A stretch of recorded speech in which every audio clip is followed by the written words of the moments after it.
Hi folks, Champagne Friday! Champagne Friday again! 3 glasses, 3 champagnes and 3 different producers. Same kind of bottle shape. Why is that? Special Club, does it ring a bell?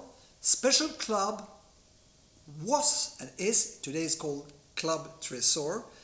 It's the group of growers who decided that they were so great, but no one recognized their Cuvée Prestige bottles. So they were looking at Dom Perignon, they were looking at Cristal, and they were very envious and felt, think if we can go together and produce much more. So they did. They went together, they came together, and they produced the same kind of bottle, same kind of label, but on the label, the same label, you could see terroir, the vintage, who was making it. So it was a genius concept. I'm a little bit sad that too many of the greatest have jumped off, but it's just natural, because what happened was that some of the growers became as famous as the great champagne houses, partly thanks to people like myself, telling the world how great terroir champagnes could be done, made from the growers, from the oldest vineyards, from the most passionate vinification from single plots. UD, all the things we see today. But we still have a nice group, not as great as it used to be. But Jean-Pierre Vassar is making a tremendous work to keep this group together, and you still have some of the best bargains in Champagne. As soon as you see this kind of bottle, buy it, drink it, enjoy it. It always has a certain concentration. There's a jury within the group who decides what is good enough. Could we keep this? Could we label this as a special club or not?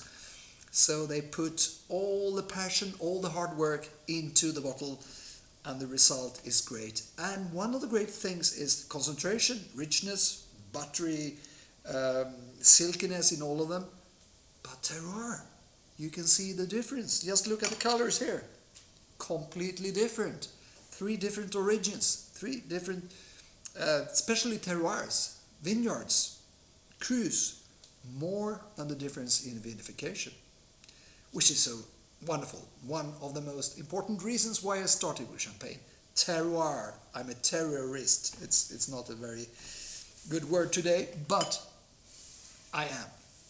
Anyway, we're starting with a Blanc Blanc in the lineup. It is the work of Jean-Pierre Vassar, the boss of Club Tresor today. Pure Chauilly, old vines, no oak barrels, just perfect terroir. This is how a champagne from Chauilly should taste. If you compare to the other great names from Chauilly, you have some wines from Le Gras, you have from some other great names in the village, but I will say that probably the most typical is this one. So never miss it. And this is a beautiful, a little bit forgotten about vintage, 2016. It's not the blockbuster as 18, but it's much better than everything until, let's go back to 12, until you have a vintage which is slightly better. So the vintage characteristics is actually here. It's exactly what the vintage should be all about. It's not very strong. There is a beautiful, quite small nose for being a special club. But the notes you get there, they are so beautiful. It's the butterscotch notes are not the candy, it's more the paper. If you bring that out and you get the fatness from the paper and you smell that, that's what I get here. And that's even more beautiful than the gem itself. Floweriness, very orange. Orange blossom dominating. There are a lot of spring-like flowers on the nose. There is a very low-key but popcorn note. And the popcorn is normally associated with oak barrels. Here it's just the terroir. On the palate.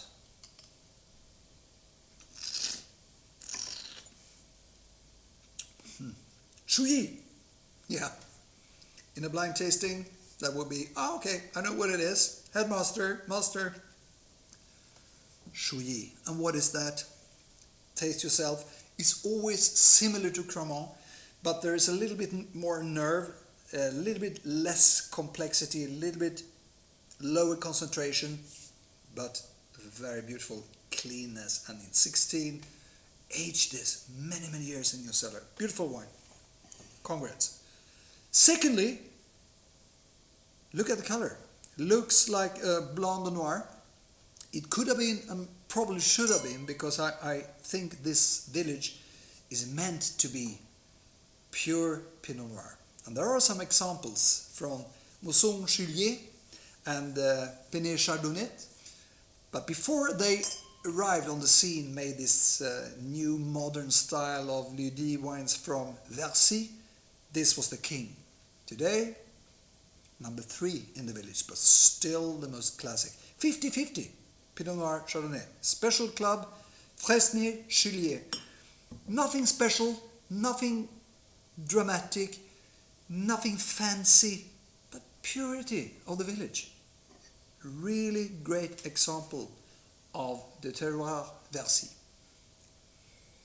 And as you know, Vercy and Verzenay are neighbors. Verzenay is slightly more famous, but there are spots included in this one which have the same minerality, the same kind of length and very stony notes as you have in Verzenay. The blood orange is here as well. The only thing which is not 100% great is the vintage. It's 17, which is not as great as 16, but it doesn't affect us here today because it's more drinkable vintage with a more early peak, much more vanilla notes, a lot of fresh bakery notes together with all the more classical orange-like fruits. A little bit short, very nice, but the least good out of the 3 for me. Because in the last glass we have a 16 again. We have another one that should be aged for a long time. It's actually together with the best bottles from Gimonnet. I will say that the strongest name in the lineup of all the Special Club champagnes, for the cellar especially, Paul Barras. Paul Barras, the king of Boussy, the only one from Boussy who really can push Ambonnet to greater heights.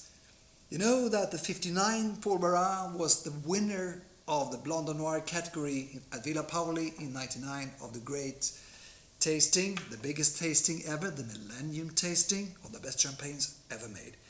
So there's a lot of quality in every single bottle.